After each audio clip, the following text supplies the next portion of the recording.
Hey guys, welcome to the Ever Esports podcast. Ever Esports is a North American esports organization that helps content creators and esports enthusiasts in Overwatch, League of Legends, COD, and Smash, and more to come probably. So this podcast is still finding its identity, but we will be bringing on people from the organization to discuss esports, the inner workings of the amateur scene, and basically, whatever we feel like talking about. So if you guys don't know who I am, which you probably don't, I am Sam, aka JustCasual. I do a few podcasts mostly revolved around League of Legends, but that's what I do, and I'm here honored by the appearances of two guests from the Overwatch scene and the Ever Esports organization. We got the general manager for Ever Esports, Andrew, aka Vandaleese. Hey, what's going on? And then we also have the tank main and captain of the Overwatch team, Blake Barton, aka SmknDrgn. Hey guys, how y'all doing? Hey, I'm doing well. How about you guys? How are you guys doing?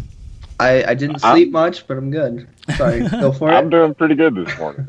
Outside, enjoying the weather. See, he's on his cell phone, so I'm going to accidentally interrupt him a bunch today. It's going to be awkward. Yeah. Oh, you're good.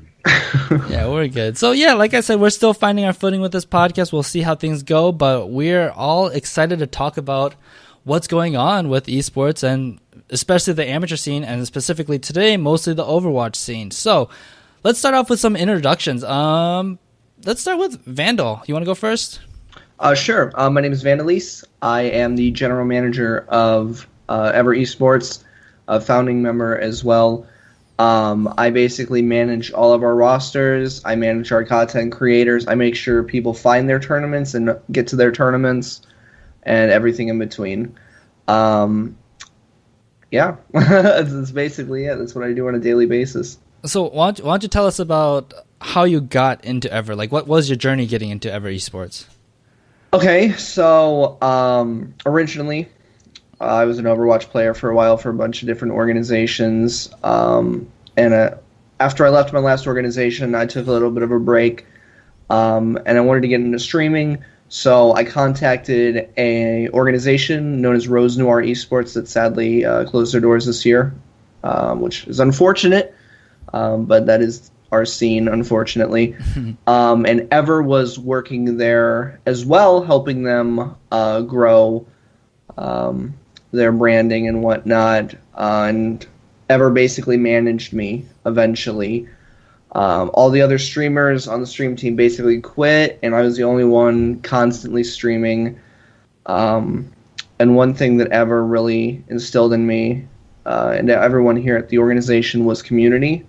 Okay. And how important it was to stay together, and how disappointing it was to see the stream team fall apart.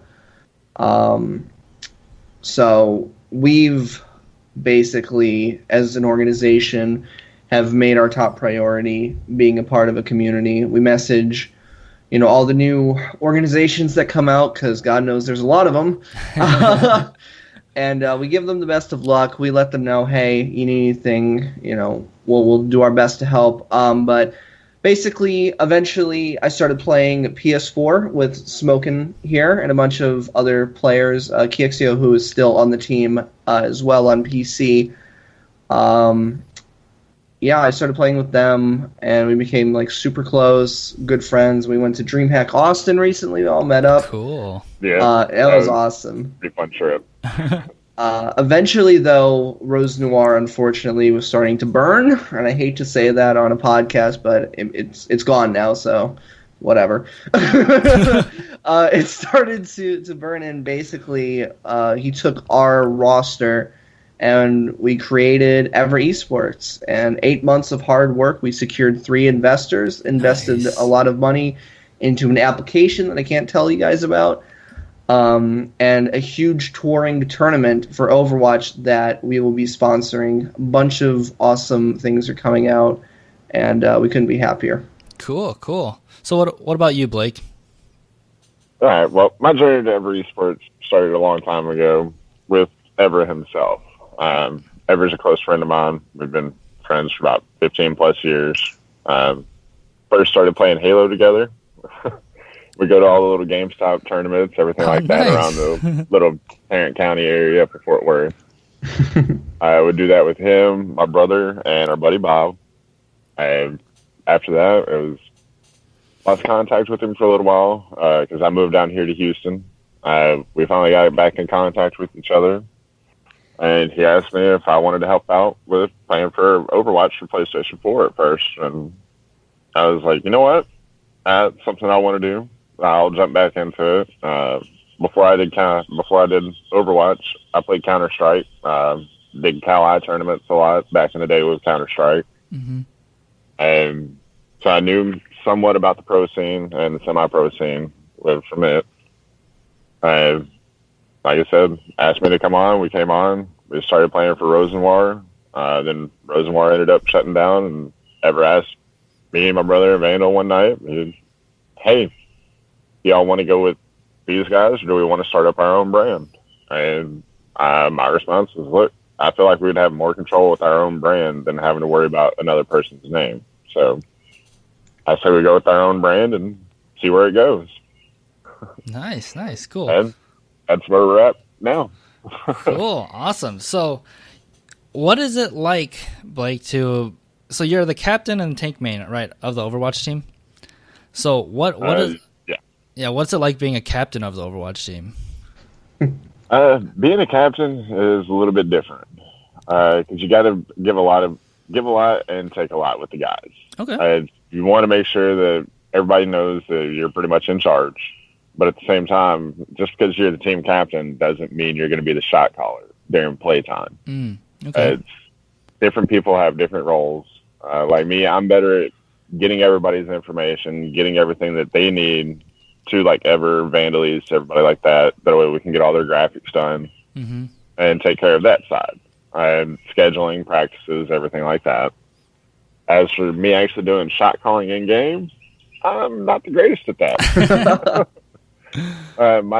Mainly because with me playing a tank, I have to be at the front of the line and at the back of the line, so it's difficult for me to fully call everything out because there's things that I don't see that other people do. Sure.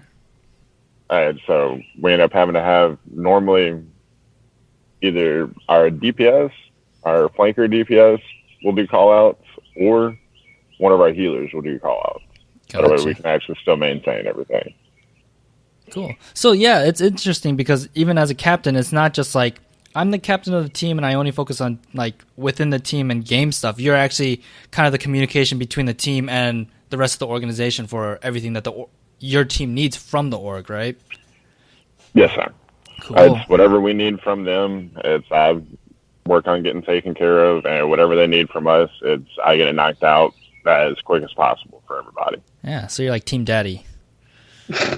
Pretty much. Tank me, nice way to put it. I mean that as the most complimentary way I can say that. Right. Well, it comes with like being the oldest person on the team too. Yeah. Yeah. What's the age dynamic? Try to help out everybody. What's the age dynamic? The age dynamic's a little bit like I'm almost 30 years old. Okay. And we actually have two guys that are on the team.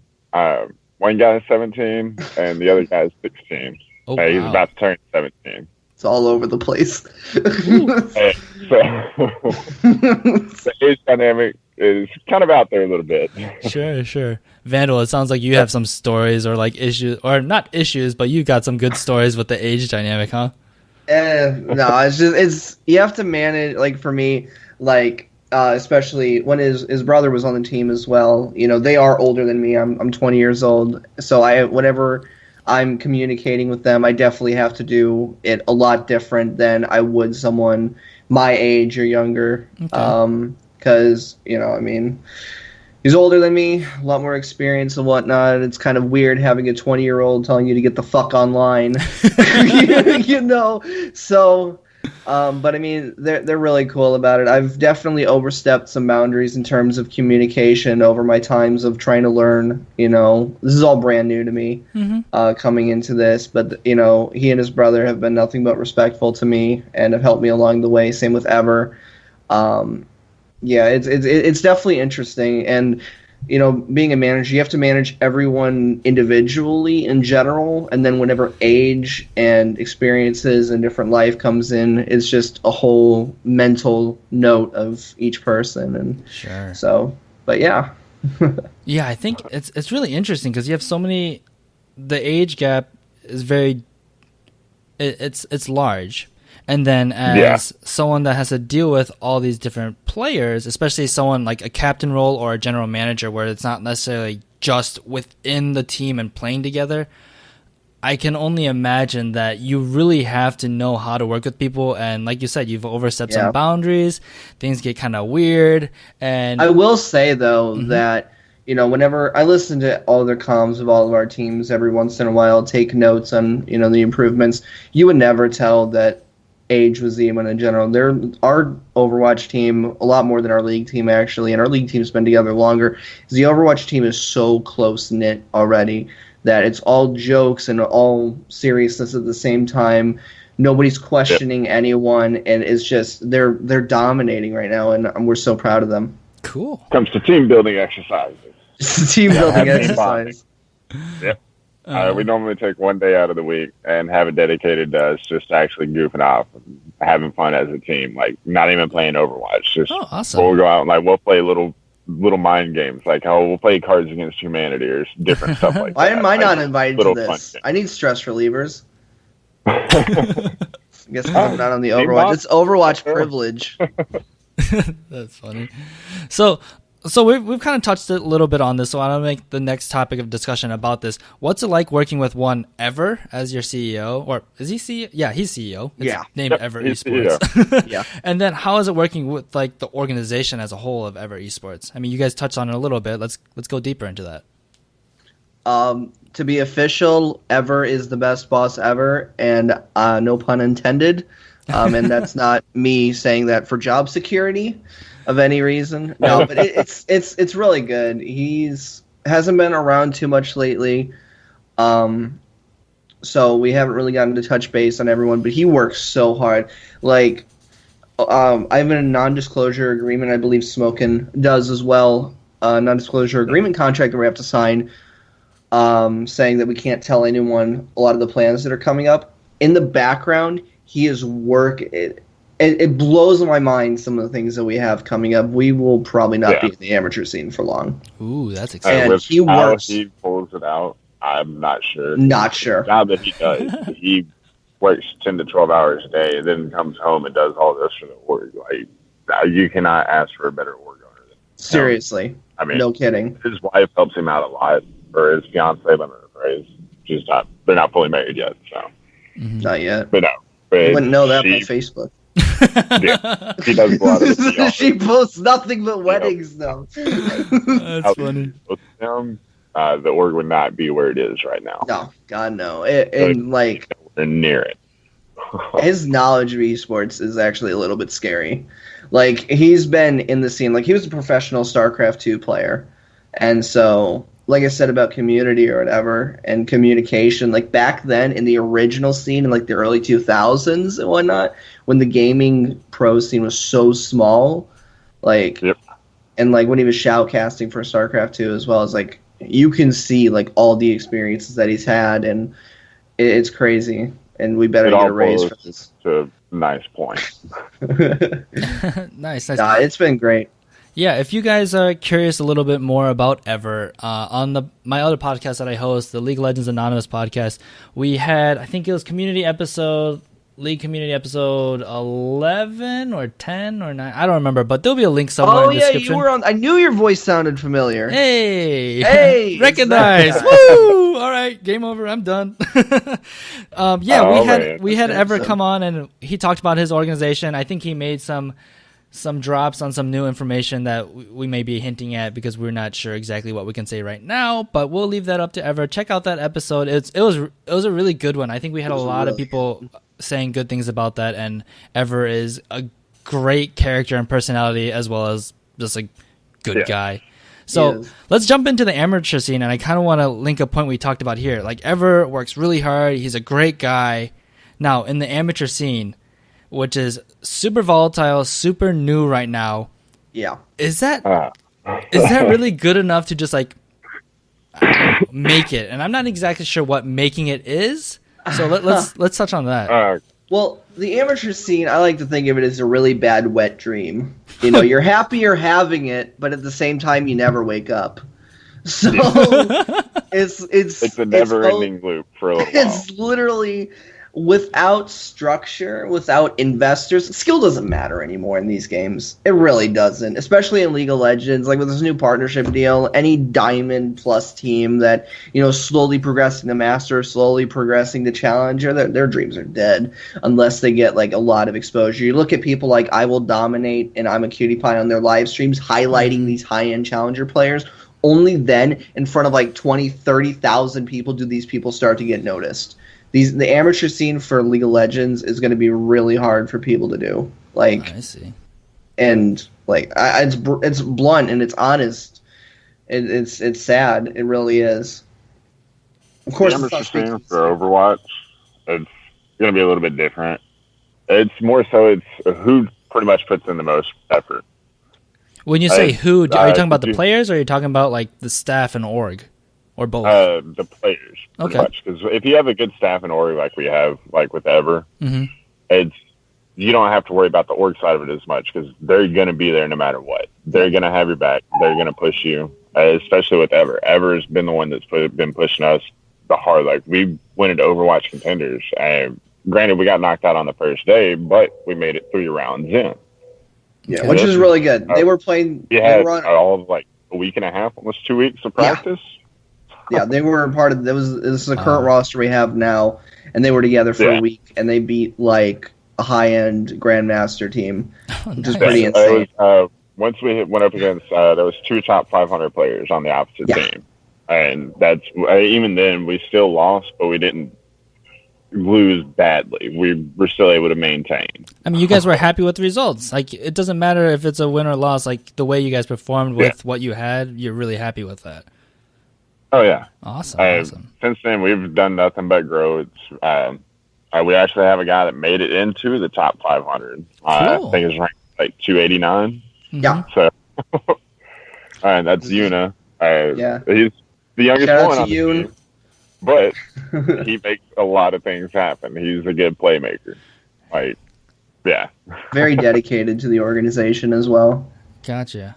Okay, so how is the state of the amateur scene for Overwatch? I know the amateur scene does not get the highlights that the professional scene does. Professional scenes are still growing too, so then amateur scene is just like, it's invisible unless you know exactly where to look, and even if you're looking for it, it's still hard to find everything you want. It's a bad game of Find Waldo for tournaments. Pretty much with the fact that they are still setting up the professional league for Overwatch and everything.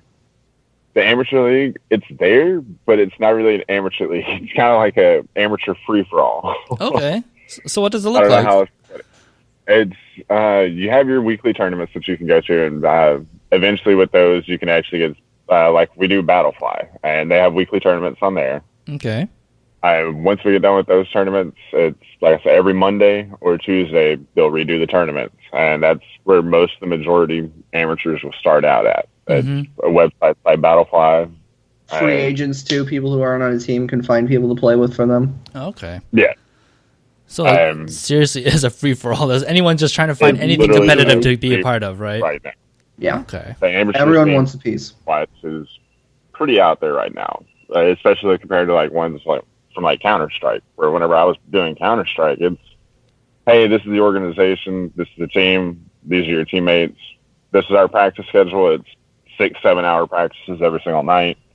Here you go. Whereas with the Overwatch right now, it's you have different orgs that are doing it, but there is no real amateur scene. It's you have to find your own tournaments right now, and it's a lot of little freelance tournaments. Gotcha. There are little leagues that are popping up every once in a while, but the reason why we haven't really signed up for one is because they quit before they begin. Yeah, it's hard, right? It's hard to do it for them. I don't think there's enough organizations in the amateur scene that have Overwatch teams. Everyone is so, like I said, hard focused on League of Legends and League of Legends, Counter-Strike, all those. Yeah, not all even Counter-Strike, dude. like if you look at like the people like we communicate with, Supernova, Paleo, and all those, like I think the top 3 amateur organizations within the scene of League of Legends is us, Paleo, and Supernova. And Paleo is frighteningly big. Like how many how many rosters do they freaking have? Like I don't even know. I think they have more rosters than I do like fucking toes and fingers. It's ridiculous. Like, and Paleo Predator, he's a great guy, by the way. And I haven't really talked much to Supernova because they won't follow me on Twitter. Very angry about that. No, but and I don't think they have CS:GO teams. I don't think they have Overwatch teams. Everyone is so hard stuck on League of Legends that I have no idea why. From a business perspective, I don't get it. Supernova has a challenger team, but that doesn't mean anything anymore. Like, just from a business perspective, it's an easier game to get into than Counter-Strike or any of those. Because Counter-Strike, you have to do multiple tournaments to build up to get to the ESL and be able to actually qualify for them. Whereas with League, you can pretty much jump straight into the tournaments for the most part. But then, but then League of Legends is like, I see League of Legends as a space that's like, I don't know if it's oversaturated, but it's really competitive because it's the biggest game, so there's that many more people playing it. I feel like if you concentrate on smaller I guess it's a different tactics, but I feel like if you concentrate on smaller leagues and really invest into them and you believe that they're going to grow, that might be the easiest way to get like a quote-unquote successful esports organization or team, right? Yeah, I mean, if you count success as like hundreds of dollars, sure. Like, I mean, like, what's the end goal of that? Like, what? Oh, cool, you have a league with branding? Awesome. Wow, you have a $200 prize pool? Wow, congrats, dude, you made it. Like, I don't know, like, the end goal of the whole league thing is. Every pro team started off somewhere. None of them started off making $200,000, $300,000 in one shot. Okay, they all started off low. I'll give you that, but at the same time, back then, the league wasn't in the state as it is. You didn't have to pay $10 million to even get an academy spot. Like, I'll give you that one. Like, the whole dynamic has changed. Skill doesn't matter anymore. The whole open qualifier thing, back then, or even recently, last season, the seasons before, is what we were originally going to do. And I think I can tell this plan now since we're not going to do it. Is we were in talks with a lot of ex-pro players from League of Legends, ex-LCS players that we were going to invest. This one of the biggest things that the investors were in for. Was to invest and buy these players and go into open qualifiers, Challenger Series, home in LA, a lot of stuff, right? So great plan. We're in talks with a lot of great people, but all that died because now you have to pay $10 million to be in a partnership, and League and Riot chooses if you're good enough now. Like, you can't even, like, you can have all the money in the world, and with, like, in your podcast recently with Dallas Cowboys and all these, what do you call those sports? Like, just regular sports? Traditional sports? Traditional sport teams investing in esports or whatever. It's like, skill doesn't matter anymore. For League. This is for League. Okay. Okay, so how about for Overwatch? What is the path from going from a person just playing the game to the pro scene, like getting paid and being part of this like Overwatch League? That path is very, very much a very fine line. Sure. Because like I said, the big tournaments that they do have going on, like Overwatch Contenders, everything like that, that's going to be the big ones where you've made it to the pro scene. Like, once you get up there and you're finishing in the top 200. Okay. I say top 200 because it was literally, for Overwatch Contenders, that was close to 1,000 pro teams, but 1,000 Overwatch teams that signed up for it. Mm-hmm. And I think out of the 1,000, it took almost 4 weeks to whittle it down to 16 teams, and that was your top 16. Going from like the amateur scene into the pro scene, with the amateur scene, you have, like I said, all these little small tournaments, like the $200 or $300 tournaments. So I think the biggest one that I've seen so far was $2,000 was the biggest one. Okay. Outside of the Overwatch Contenders. Building up your reputation there. As for players, I mean, I'm not the highest tier rated player on my team by any means. Mm-hmm. Like I said, we have a top 500 player. Yeah.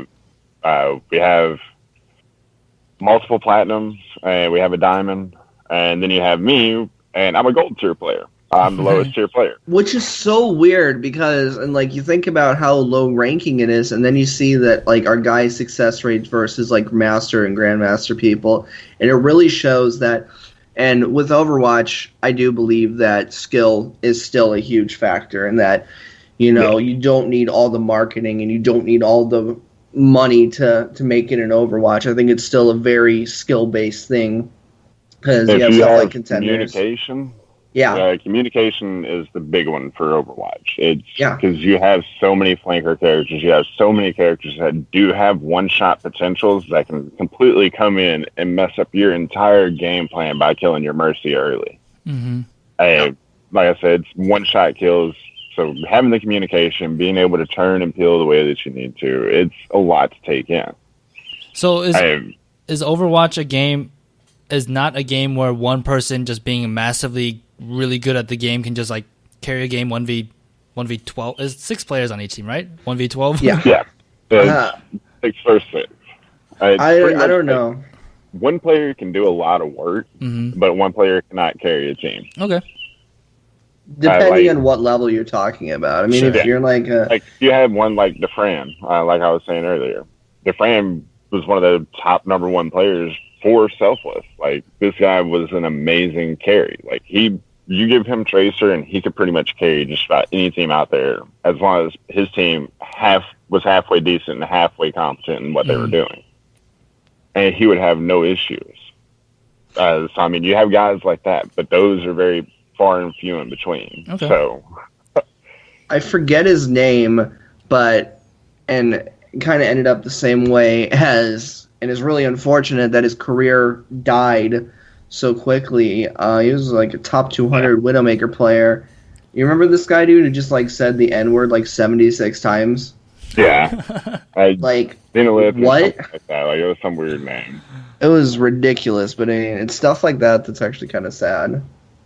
But based on their skill, and obvious, you know, they were able to get to that level. And I think that people can still do that. I don't think you need all the money and marketing to make it an Overwatch, because you have stuff like contenders and all these things, you know, to get your name out there. And organizations, like all these organizations pulled out recently because of Overwatch League. And as they start, I believe Blizzard's probably going to like lower the money eventually to get more people. Yeah, and so all these organizations are going to be flooding back, and they're going to be looking for players. Like, it's so new. So many organizations are still yet to pick up teams. Like, it is not too late.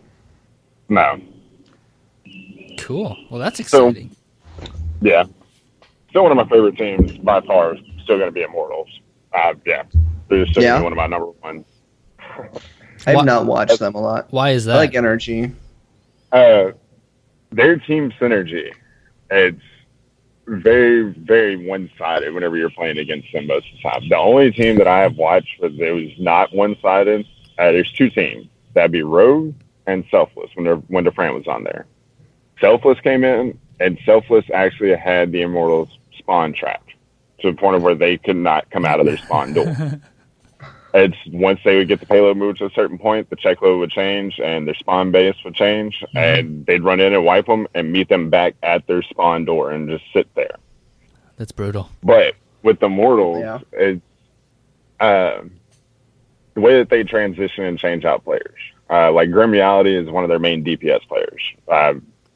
He's awesome Tracer.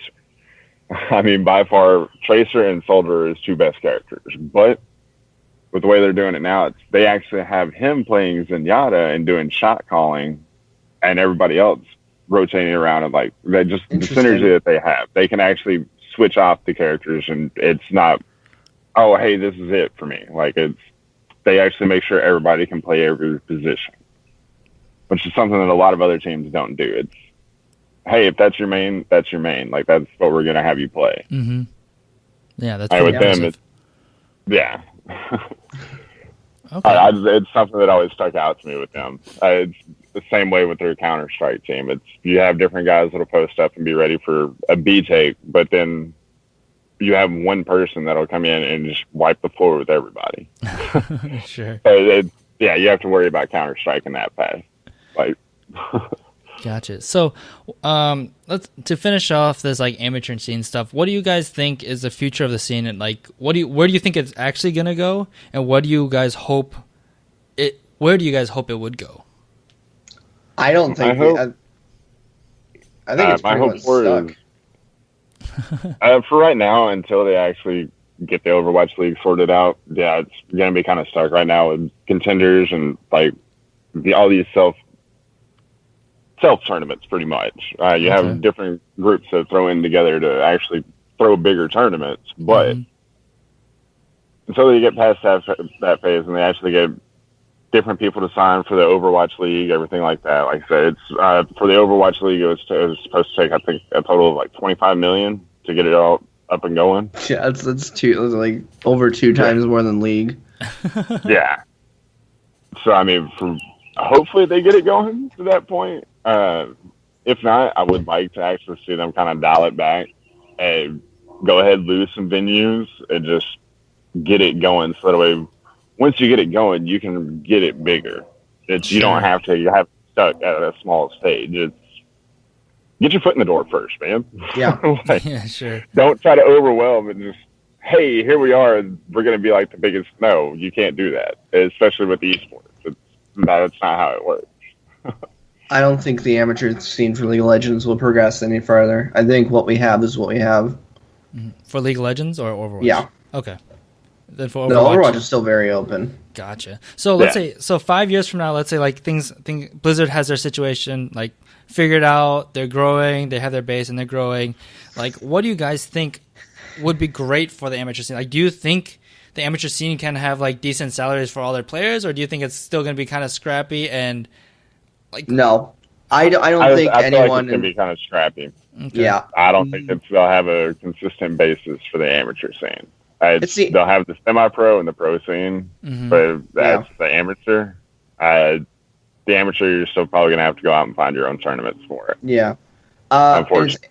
And it's amateur for a reason. These are people who are in college or not even in college starting up businesses, basically. No one can afford the salary. You know, they can barely afford graphics and logos and trademarking. Sure. No, seriously, we want, you know, and another thing about community, going back to that for a second, is, you know, we want everyone to succeed. We want everyone, obviously, if you're starting it up, you have the dream to be in esports. We all do. That's why we're here. That's why we do what we do. That's why we don't take any money out of this. That's why we put in all of our effort, you know, and we're not the only ones who do this. We're at a very lucky advantage because we have Ever going back, because without his plans and without our investors, you know, we'd be hard stuck, and we are hard stuck at the moment while we build up these plans and while we, you know, lay out everything. But hopefully people will follow in our path as we start to progress further and start sponsoring huge things and getting,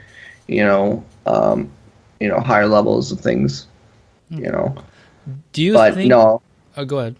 Oh, I was just going to say, but no, I think I think it's too hard to say where it's going to be in 5 years. Esports in general progresses every 6 months. And at least there's some new big thing. Sure. I mean, look at Dota 2. Did you see Dota 2's new prize pool? It reached the highest in esports, $20 million. That's crazy. That's absolutely crazy. I respect the absolute hell out of Dota 2 players, because I could never play that game. That is so hard. They have I played like 2 bot games, and I had like trees or something. I don't know. Yeah, I have no idea. I cannot keep up with those. They deserve all the money. I played Smite. So. Yeah, they very much deserve it. We should get a Smite team. There you go. Why didn't we think of that? That'd be pretty fun. All right. All right. So there we go. But no, I think it's too hard to say the future, but no one will get salaries probably. So do you think the pro scene getting so legitimized right now and in the future, is that going to hurt the amateur scene, or is it not going to affect it, or is it going to help? What do you guys think? I don't think it'll affect it. It'll slightly help it. just because the fact that like actually once they do get the pros set up and like everything actually up and running, it will give more amateurs more of something they shoot for. It gives them more of a hope. And instead of them right now just kind of going, oh, I can possibly make it, I can possibly not make it. I mean, like you have guys that, like Tim the Tap Man, he's been playing Overwatch since it came out. He's not on a pro team, but he has the biggest following behind Overwatch for any particular person. And right, with guys like that, he doesn't want to be on a pro team by any means. He enjoys just streaming the game. What is he like, the equivalent of I'm a Cutie Pie for like League of Legends, basically? Pretty much. Okay. Like, let me put it this way: whenever Tim the Tap Man logs in to stream, it's you will see the Overwatch page go from being like 4th or 5th on Twitch, where it's number 1 or number 2. He gets close to 15 to 16,000 people. Really? Okay, I'm wrong then, because he like whenever he started streaming or whatever, like it was still pretty small. I had no idea he got that. No, he's over 1 million followers right now. Jeez. Okay, wow, I've not been paying attention. All right, there we go. Cool. All right, so for this next part of the this podcast, we're just gonna talk about a few topics that you guys want to talk about that we just want to throw out there and have some good conversations with. So we have a few in the bullet points in the doc, but I'm just gonna ignore those. What do you guys want to? How about Blake? What do you want to talk about right now? Mine is the toxicity within Overwatch. Oh, at all levels. It's not something that that's only at this elo. No, it is something that is at every elo rank. All right, so let us know what it's like for those of us that might not be playing Overwatch that often. All right, the toxicity in Overwatch is to the point of where, like, let's say you go into a competitive game and you get your whole team comp and you see, hey, okay, we need a healer, and the last person that goes to pick, they decide they're going to pick a DPS character. Mm-hmm.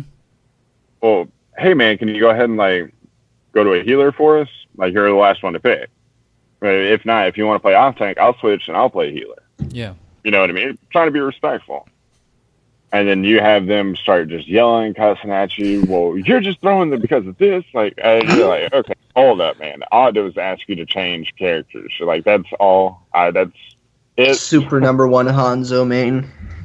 Or you have guys that'll literally go into comp games, wait for that minute before they can quit, and literally just leave the game. And then you're stuck in a 5 versus 6, and no matter what, if you do win, you still don't gain a lot of SR. No, you don't. But if you don't win, you're still punished for it.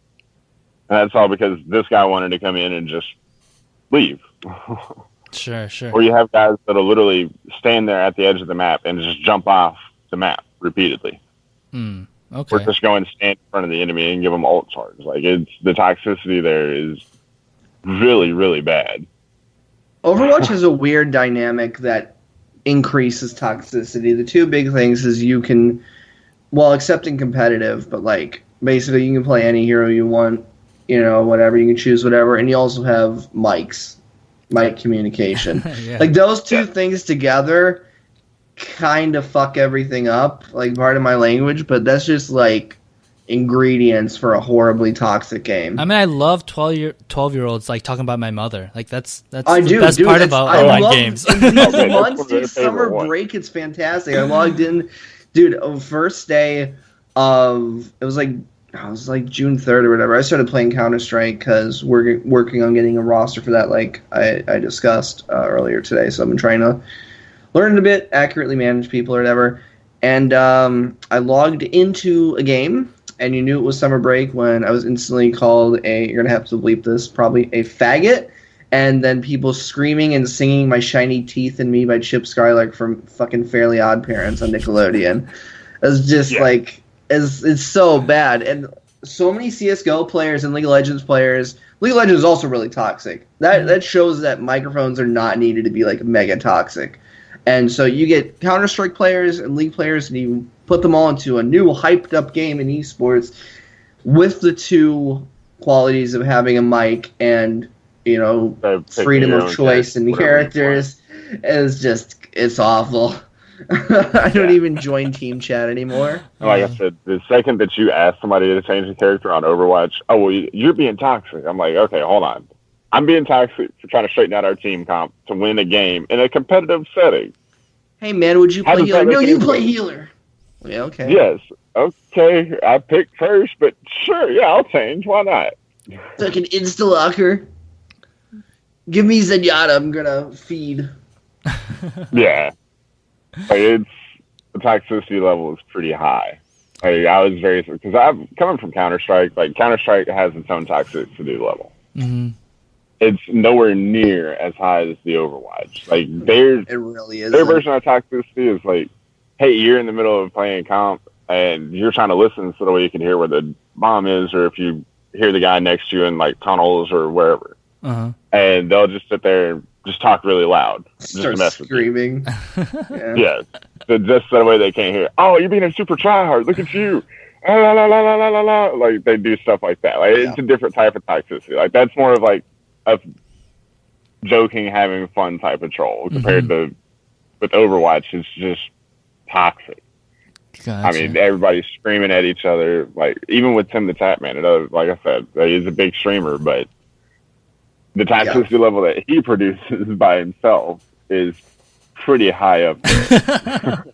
Jesus. So, like, when I look at League of Legends, I've played League of Legends since Season 1, so it's been a while. So I've seen how it's progressed and how Riot has implemented their stuff, like the reporting system and all that things. And for people that have just started League of Legends or any online game, they're like, oh my gosh, communities are so toxic, but then any online game has toxic communities, right?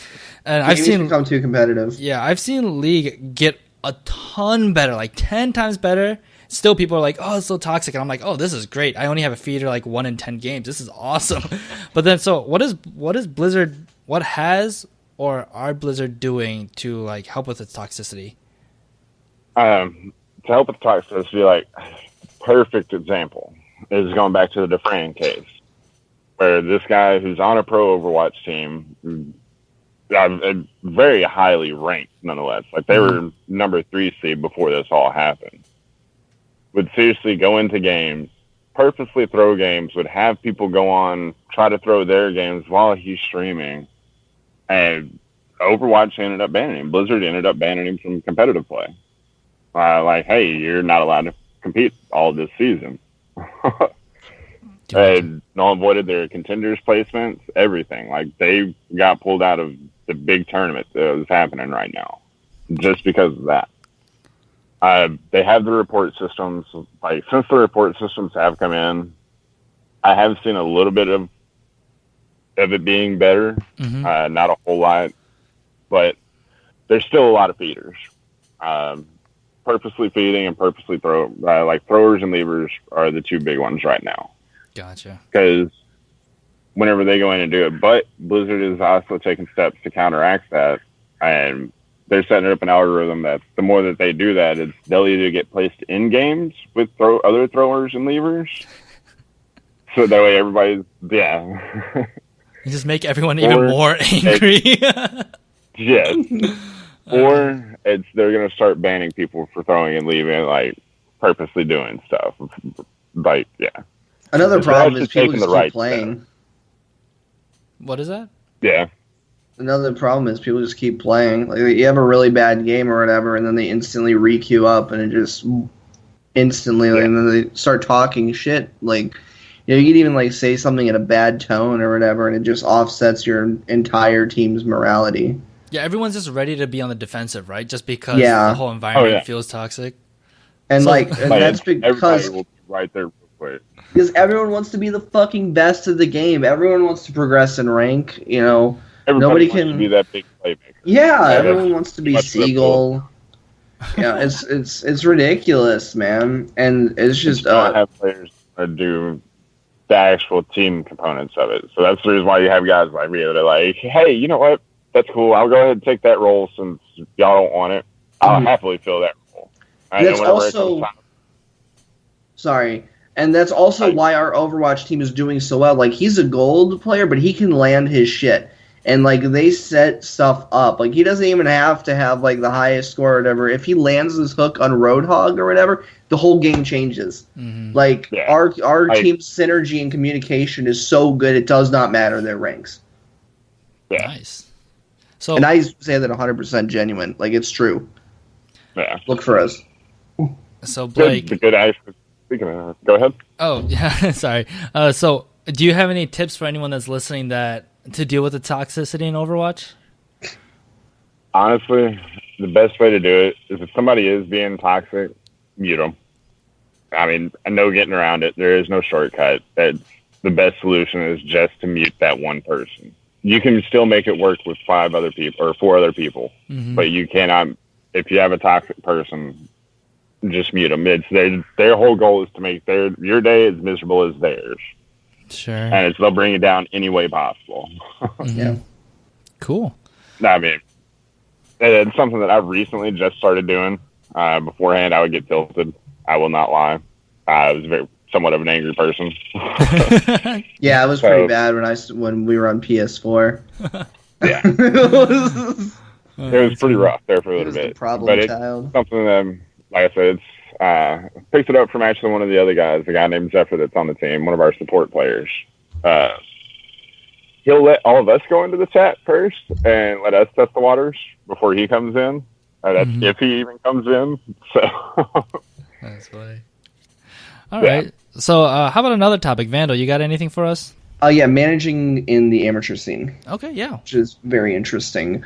You see a bunch of organizations that, have decent players and all that, but if their management and coaching staff really isn't the best, then they're really not going to get that far. I myself am trying to progress as a general manager, and I've actually had personal one-on-one conversations with Noah Winston. Oh, nice. Who is, for anyone who doesn't know, he's the CEO of Immortals, and I've also talked to a history teacher who is the CEO, or not CEO, the general manager for Phoenix One. Mm-hmm. I've also talked in person at DreamHack with Raynad about success in esports, and a bunch of people. DreamHack was awesome for us, wasn't it, Dragon? For marketing? DreamHack was awesome. Crazy. I actually got to play with Kefri. Yeah, I was on stage with you. Yeah. I actually got to play Kefri, which is a big time deal for me. Yeah, it made me a little bit salty. But top 500 player, and here I come. I just come in, just completely one-shot 3 different people, and I'm like, all right, cool. And Kefri literally said, Kefri, even on Twitter and, in person, was, complimenting Dragon. Nice. It was crazy. I'm just sitting here great management skills. I subbed you for 6 months. Why don't you love me?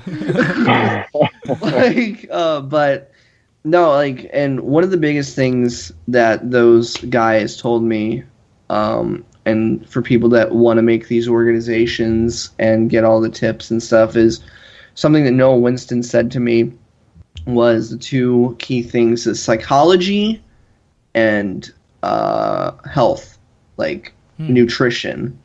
Okay. 'cause I don't know, one of the key things he said about having good players and healthy players is they're working out, they're eating decently, they're on, you see all these people and you see videos at the house of Echo Fox and TSM, and they have all these meal prepped stuff or whatever. Yeah.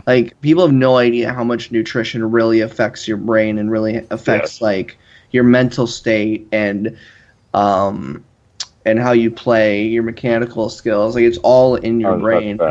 Yeah. And so, and for a managing perspective, he suggested, and I will be doing this at some point, take psychology classes, even minimal stuff, just to learn a lot of stuff like that. And history teacher told me a lot of different tips for managing people, which is get everyone on Skype, which I have not done yet. I still need to do that. Get everyone's Skype, personal phone, emails, and whatever, Messenger, Facebook, whatnot, so that you have at least 4 ways to contact them. It is crazy. I need to have lifelines to everyone, and that's something that I still need to do. Luckily, everyone is so responsive on Twitter. Our Twitter chats are strong. Everyone's in Discord. Yeah. So I haven't had to get people's Skypes yet. I have most people's personal numbers, but there's actually been a few times where I've had to mute our Twitter conversations because how much they were going on. Nope. I'm trying to. Yeah, my phone's not even on vibrate. My phone's on mute. I miss phone calls all the time because of our freaking Twitter chats. That's funny. But that's also, I think, evidence of a healthy organization, that everyone's happy everyone's, talking and chatting. Everyone is playing different games with each other. Like our Overwatch team played with some of the league people and did like a 5v5 or a 6v6 like skirmish or whatever that I wasn't fucking invited to. Thank you, Smokin'. I wasn't even there for that. I was at work. So yeah, I know you weren't there. They did that one without me. They wouldn't invite me to anything. But and it's really great to see how much our organization is doing together. Everyone here is basically family, even though a lot of drama happens. But I mean, in every organization and in gaming, drama is going to happen. Yeah. I mean, you have so many different personalities that clash with each other. Eventually, it's going to come to a head. But I think we've gotten rid of all the problems, though. Yes. So we've been doing pretty well lately. But so, from a managing perspective, if you do all that stuff, just minuscule things. I keep notes. I take notes every conversation I have with players in different meetings. I do about 5 or 6 meetings a week. Checking up with League of Legends, Overwatch, our content people now. Follow our streamers. And it's notes are key. Organization is key. That's another thing Noah Winston told me was be impeccably organized with everything that you do. Because for me recently, we have an analyst as well on our organization. There was a person who was on a roster and became an analyst, and I was not informed.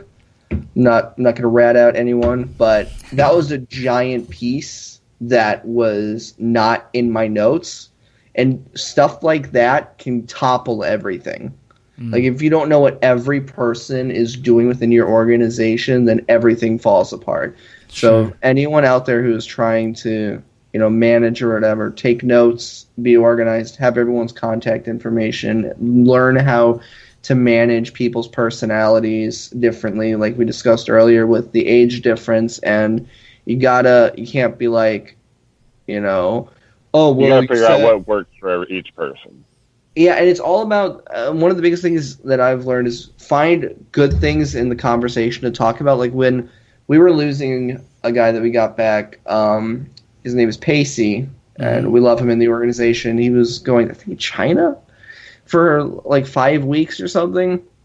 And, I had to break the news to him that, we had to remove him from the roster for a while, obviously, and find a sub for him. And one thing that's was keeping the conversation together is like, oh, you're going to China? That's awesome, man. Make it about the good things that's happening to them and make it seem like, hey, man, we're very happy that you're doing this, but at the same time, this is a business, and we gotta. You're more than welcome to join back whenever you come back from your trip, but we gotta move forward. Yeah, treat people like people and run your business at the same time. Right? Yeah, it's eventually though,